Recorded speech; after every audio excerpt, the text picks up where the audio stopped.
project is a dishwasher rack and also some capacitors. I'm just going through and seeing if they're worth any money. Finding out that not really, they're not worth too much. So what I have been doing is I'm just collecting them, putting them in a big lot, which I have sold a big capacitor lot before for a few bucks. So I think I'll do that again. But yeah, as far as the dishwasher rack goes, I'm going to start selling these guys. They're everywhere. You can find them on the side of the road all the time. One thing that I find often is that they get rusted out. So then if it's like really rusty, then I don't bother with it. So what I've done is that I went to the hardware store and I bought some of this paint here. It's called Plastic Dip Multi-Purpose Rubber Coating. They recommended this for dishwasher racks. So I took my little Dremel tool, and what I did is that, see, there was some rusted out spots here. I just Dremeled that as much as I could, and then I took, I have just some alcohol wipes, and I just wiped it off real well, making sure I get all the stuff off of it, and then I'm going to paint it. And there was another spot right over here that I did, and then I will paint that over. And then, of course, in the listing, I'm going to mention that it had some rust spots, and then I repaired it with plastic dip, because I always like to disclose stuff like that. Yeah, so let's go see how this goes. I've never done it before, but I've never sold dishwasher racks before. It's going to be a new, see if it works, and I think it will. The only other thing that I did is that I went onto Staples' website and I ordered some boxes. I've ordered 10 boxes that are 2 feet by 2 feet, 2 by 2 by 2 by 2, square box, and then 1 foot deep. So yeah, I ordered 10 of them. I'm embarrassed the price. I don't know. I think I paid, it's the only place I could find boxes of that size, but I think I paid like $45 for 10 of them. It's crazy.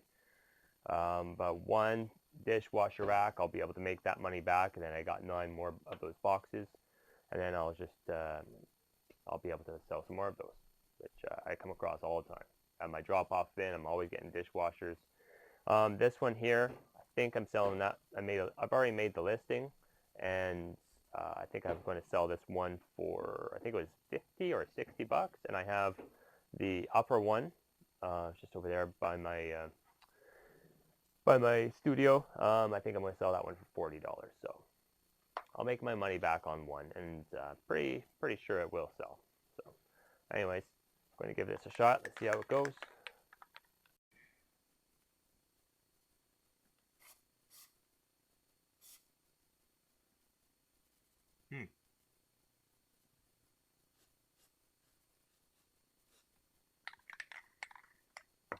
Oh, not quite what I thought it would look like, but it is white.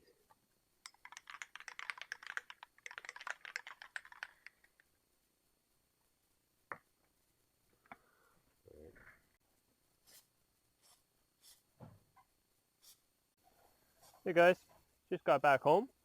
Did another pickup from the contact that I've made a while ago. This is the second pickup that I've done from them, and they're just a small engine place, and they give me all their small engine stuff, snowblowers and lawnmowers, stuff like that. So I'll take it all out and show you guys what I got. Also, there was a little bit of stuff at my drop-off bin too, a nice big TV.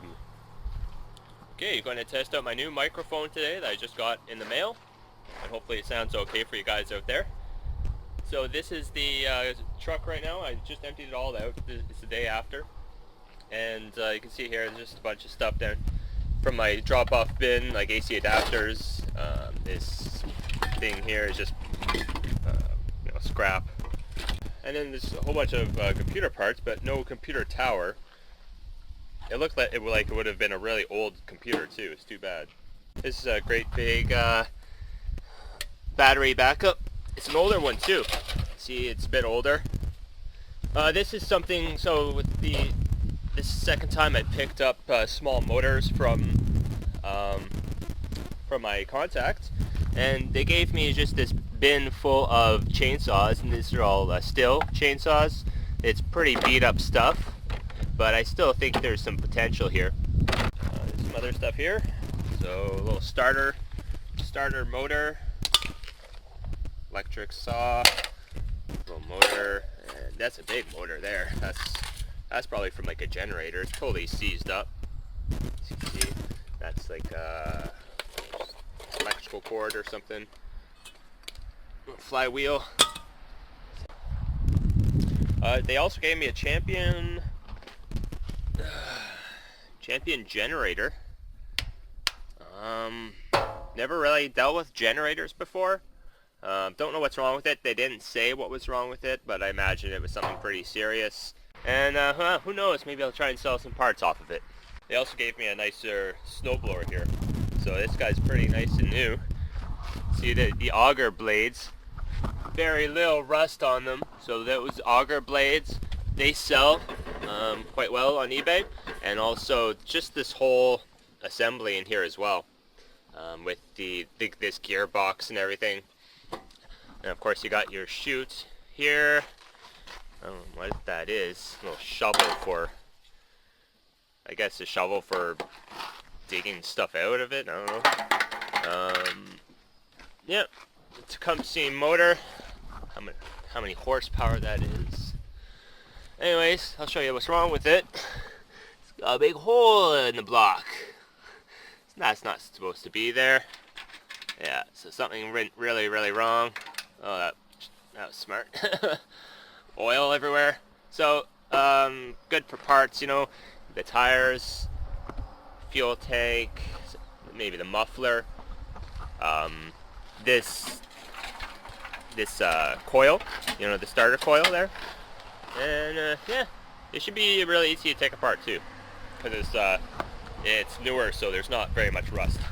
And even these levers with the with this whole wire going up to the, you know, going all the way to the motor.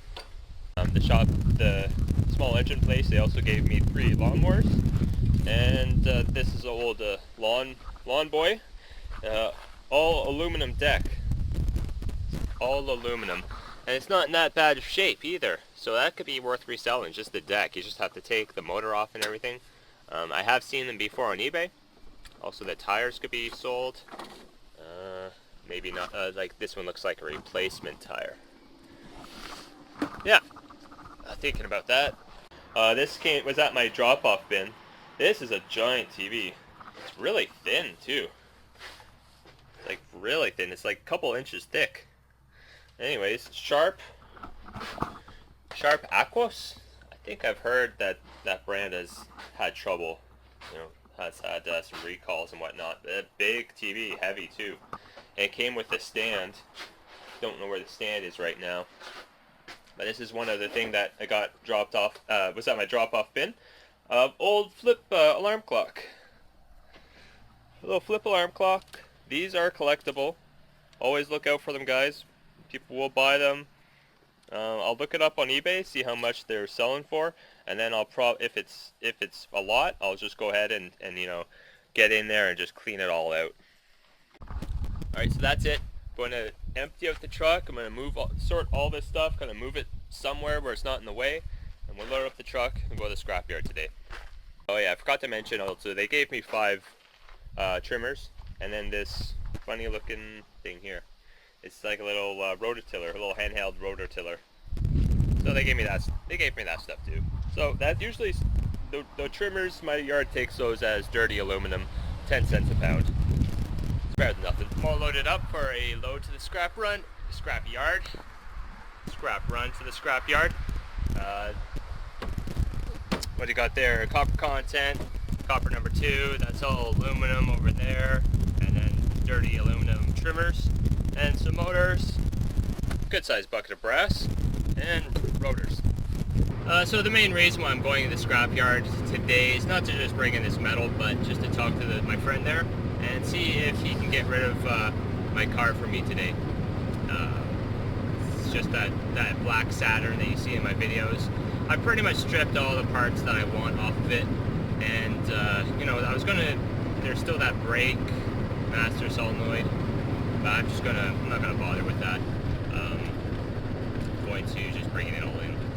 So they said the dispatcher girl, the scale girl, she said they usually charge $25 for pickups around here, which isn't that bad. And then they weigh your car for the metal. And yeah, so, but she said she'll probably, for you, they'll probably just waive the charge, which is nice. So I'm going to talk to my friend about that, see if he can just pick it up and get rid of it today before they close, because they close at 5 o'clock and it's 1:30 now. So we'll see how it goes. Just made it back home. Not too bad. So $200 right there. $200. I won't really bore you with the details of it, but it was, you know, this yard treats me very well. Looks like brass went up, $1.70 for brass, and number 2 copper looks like it's staying the same. So just talking with the guys over there at the scrapyard, and they're coming within the hour to pick up that black car over there, that Saturn Ion. It's been sitting there for a while, sat over the winter time, and stripped it all apart, ready to say goodbye to it. Alright, so I got a couple things to do before they get here. It's still on stilts, or on jack stands rather, and so I gotta take that off and move that, and move the Jimmy. And then he'll be here and take it away.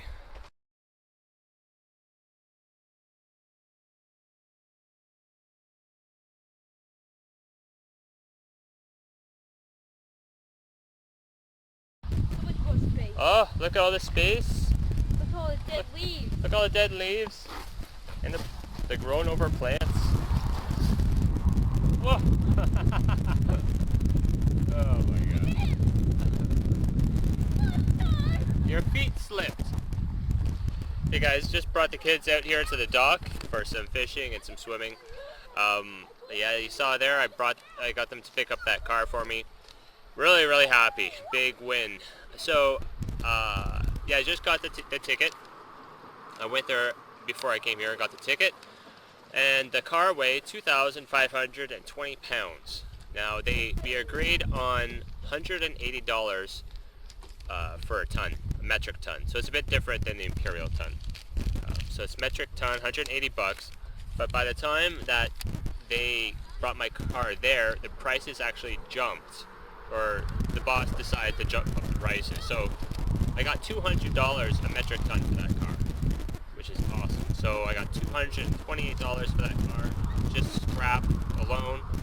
Now if it had the catalytic converter and the battery and everything else, they would have given me more for it, but it was just a base car weight that has been picked. So that's awesome. Wow, $228 for that car. So I've definitely made a profit on that car so far. And it's because I've already sold the cat off of it for $60, and the battery was like $10 of course, and some other stuff too. So that's awesome. I'm happy. I may do it again. It was pretty easy, and also they didn't charge me for the pickup, because usually they charge $25 to pick it up, but not this time. I'm a valued customer. Can we go fishing now? Yes, we may go fishing. No, I want to jump more! Go ahead and jump. Just going through a lot of this stuff out here, and just this big pile of junk.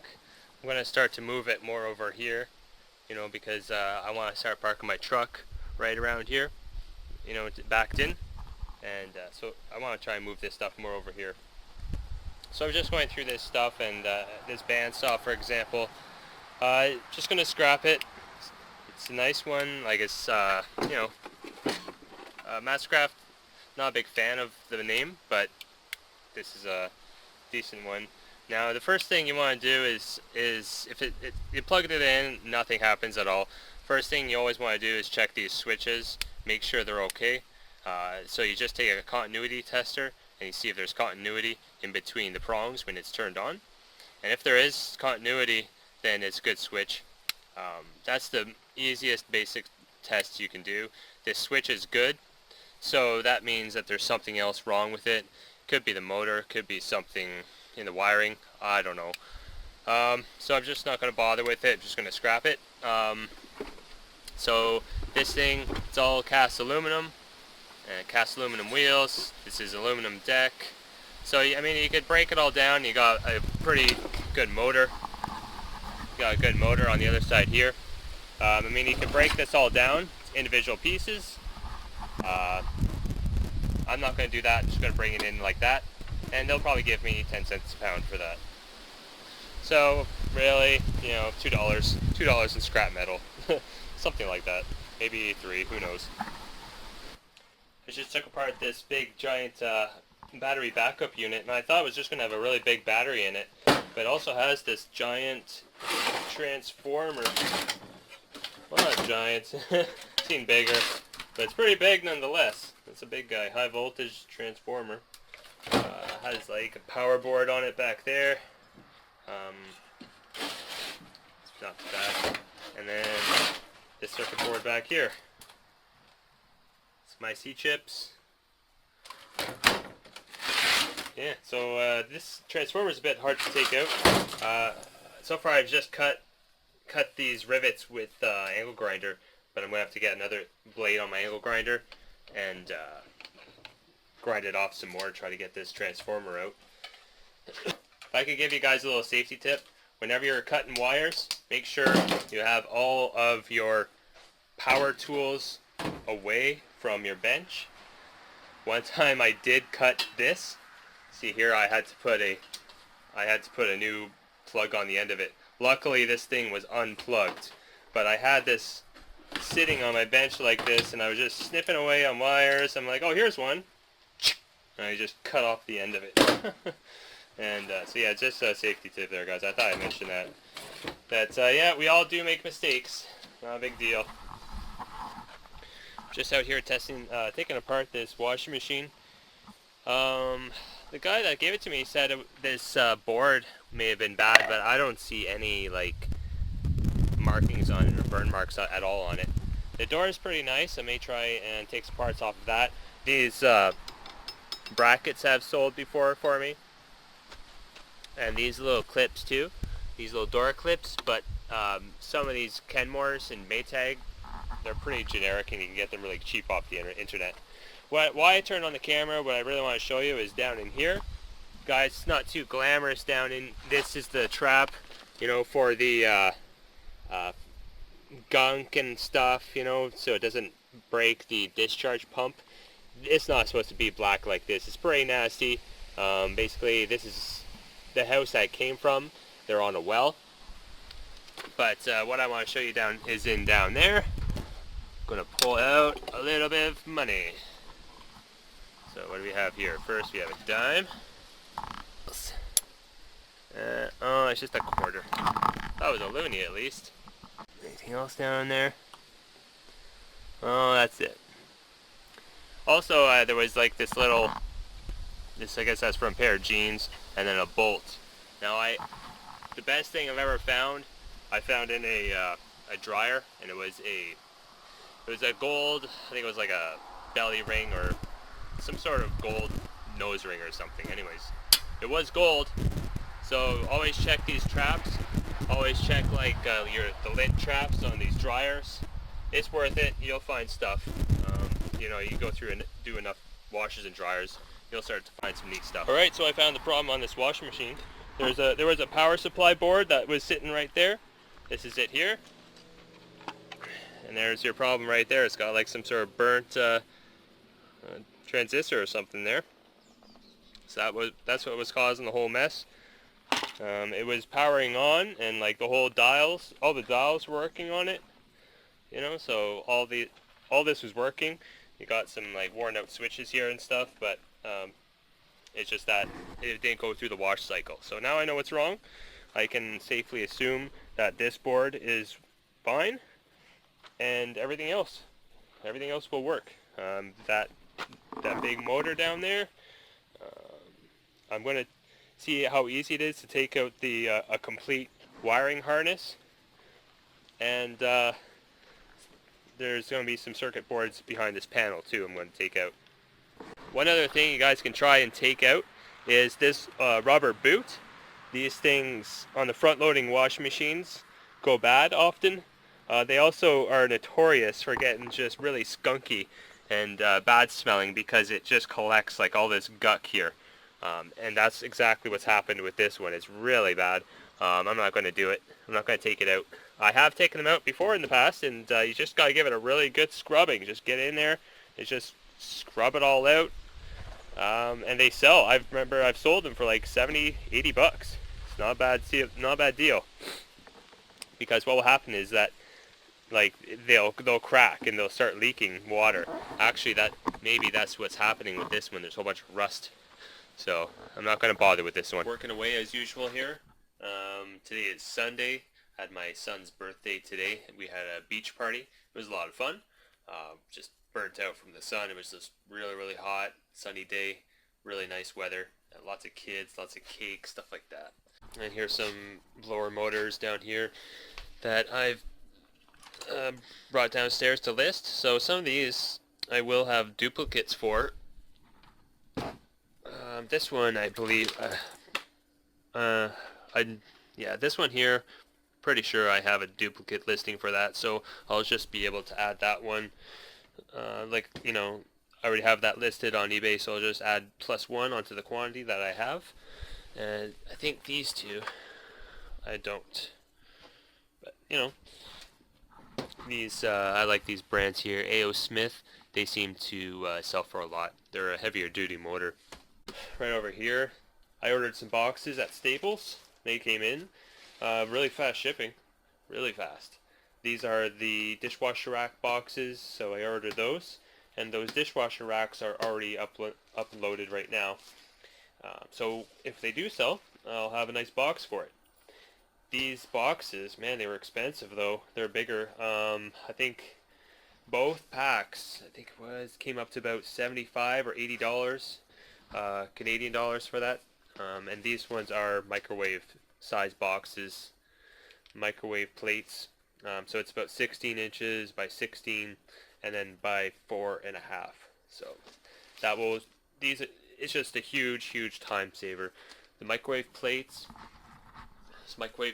just a big pain to ship because I always have to scramble to find a good size box for it. Has to be like a square. These things are just more listings that I've made. So I'm going through all my boxes, and this is some of the more higher price stuff. I love this stuff. This is my Pioneer laser disc. To fly on it. And just taking pictures on it. So my setup here this is just cardboard that I painted white, and I have some pretty nice lights here. I don't know if you'll be able to see that, but these bulbs are super expensive, big, and then just this big curved piece is some hardboard that I bought at Home Depot for, I think it was 10 bucks. I just paint it white every time, and we use this Canon camera, really good 5D, Mark II 5D camera. It's more of an expensive one, but I find it takes really good pictures. This laser disc, had it for a little while, and we were keeping it because we kind of liked the karaoke, because we have a few karaoke laser discs. We only used it like one time, and it was just kind of sitting on a shelf, taking up space, collecting dust. So I was like, okay, let's just get rid of this, because obviously we used it once and it's just we're not gonna use it again. So going to list it. There's a couple comparables, but I'm going to try and sell that guy for $64. What was it? $64, $69, something like that. Laser discs, collectors are still buying them. So if you have one, guys, if you find one, make sure you test it out. Laser discs are pretty cheap to come across, and you just get yourself a laser disc and see if it works. Alright, just show you guys here how I go through taking pictures of this kind of stuff. So we'll just take something off the shelf. It all has to get photographed. It's just these two shelves, or this one here, that one there, and that motor. Those have to be photographed. And then after I photograph it, I just go put it on a shelf. So basically just put it on there. And this is what I really like about this camera. It just can go fast. It's click. And for stuff like this, I want to try and get like a downward shot on the item, just so you want to be able to see like an overhead view, I guess. Get a downward shot. So I'm just on my tippy toes right now, because this table is a bit high. It's like waist height for me. Or you can get like sometimes I have a milk crate and I stand on top of it, but I'm able to just go right over top of it and take a picture. Okay, and then from there I just kind of do side views, side shots of each side, and I rotate.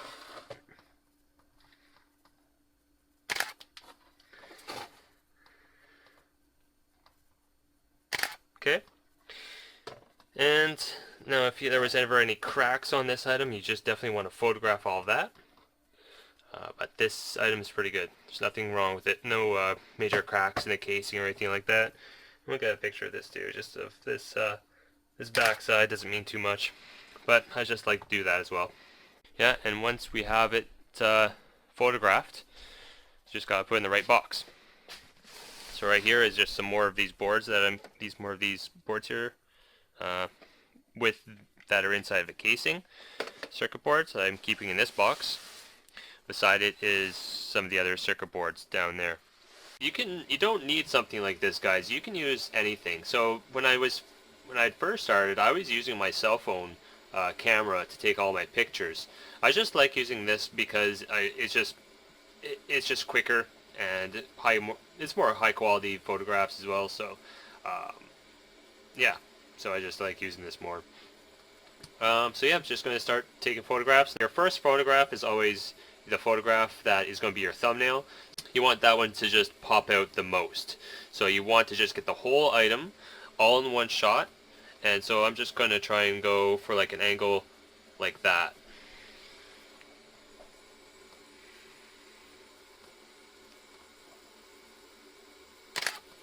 Okay, and the next one I'm just going to go like that and try and get this angle.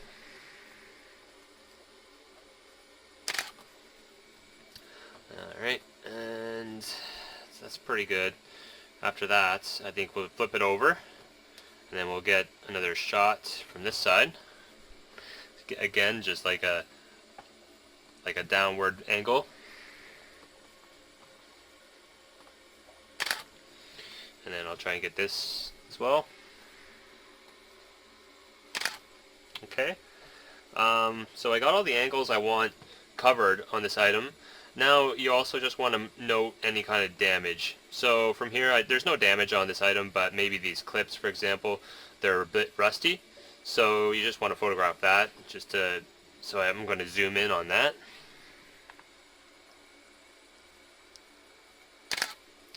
Okay. Last thing, you want to get any kind of labels. You know, like if your item has a like all this writing here, so you have the part numbers, it has the wattage and the voltage there, so you want to get that. Now sometimes these things are hard to photograph, and but this one it won't be. It's kind of actually has some of this grease kind of caked into it, so you can see it just fine.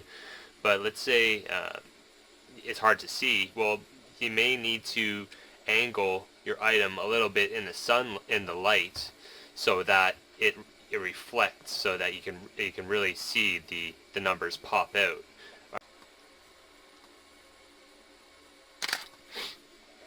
Okay, so we're pretty much done with that guy. I'm just gonna go put him on the shelf. Over here is where I'm keeping all my elements.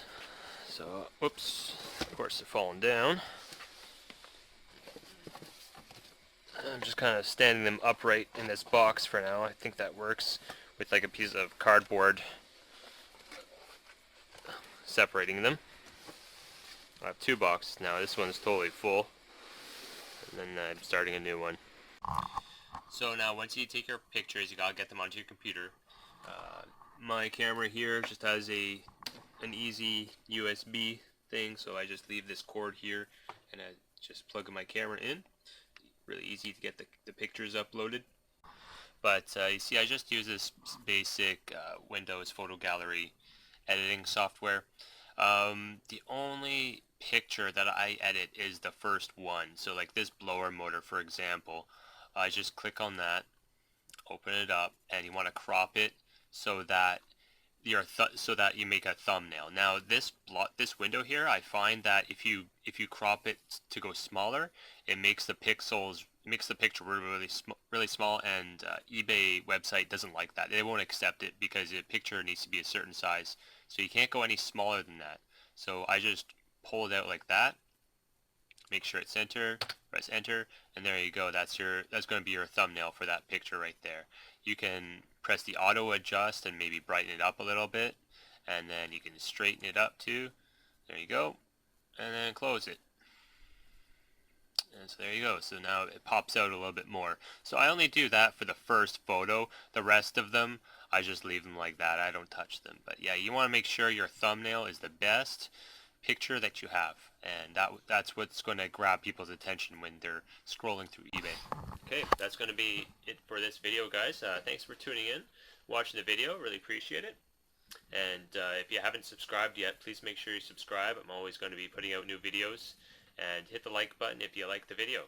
I really appreciate everyone's support, and I think everyone's really enjoying the content and putting out. It seems like you know, everyone's always tuning in and leaving nice comments. Really appreciate it. Yeah, I do reply to all the comments. It just may take a little while because this is my full-time job. You see me, everything that I do in my videos, my eBay store, and my metal recycling. That is how I earn income. I pay all my bills with what you see in the videos, mortgage, hydro, everything. And then, you know, I got 2 young boys, and I try to spend as much time as I can with them, of course. And then this house, I haven't mentioned any of my videos before, but we're living in a constant renovation, of course. So, you know, just keep on trying to stay on top of everything. So it just takes a little bit longer, of course. Anyways, guys, thanks for watching the video, and we'll see you next time. Have a great day.